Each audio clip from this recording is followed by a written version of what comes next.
Sa mga uuwi po sa mga probinsya ngayong bagong taon, maghanda na po siguro ng Plan B kung sakaling tsetsempo lang kayo ng masasakyang bus. Sa Araneta Center Bus Station sa Quezon City kasi problema ng maraming pasahero, wala ng tiket.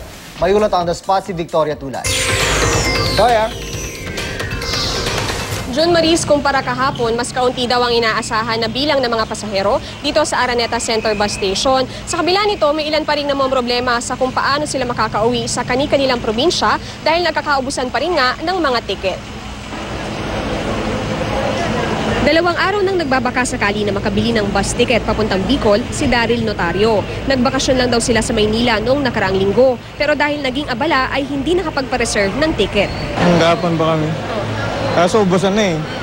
Alas 3 pa lang ng hapon, wala na. Umuwi kayo? O, bumalik kami. Gaya niya, marami pa ring pasahero ang ngayon palang bibili ng tiket. Ayon sa pamunuan ng Araneta Center Bus Station, 10,000 ang inaasahan nilang dadagsa ngayong araw. Mas kaunti kaysa kahapon na umabot sa 13,000 pasahero. Sa kabila nito, hindi raw may iwasan na maubos ang tiket. Ngayong holiday season, nasa 500 bus ang bumabiyahe araw-araw. Pero marami rin ang mga gustong umuwi o magbakasyon. Maaaring araw na hanggang January 1 ay may mga humabol pa rin sa biyahe. Si Daisy Solano, hinihintay na lang ang kanyang bus. Sabik na raw siyang makauwi sa Baybay Leyte, isa sa mga bayang tinamaan ng Super Typhoon Yolanda noong nakaraang buwan.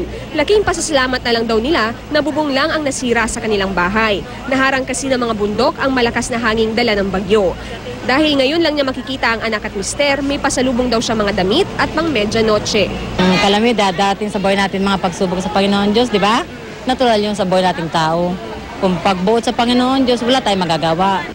Para matiyak ang seguridad ng mga pasahero at para hindi rin magsikip ang trapiko sa paligid ng terminal, nagdagdag pa ng mga security guard at pulis. Sakaling madelay ang dating o alis ng bus, pakiusap ng otoridad sa mga pasahero, kaunting haba pa ng pasensya. June, sakaling may mga kababayan pa tayo na hahabol dito sa Araneta Center Bus Station, maaari po kayong tumawag sa kanilang hotline na 911-4766 para malaman kung ano ang oras ang biyahe ng mga bus at kung may mga ticket pa. June? Maraming salamat, Victoria Tulad.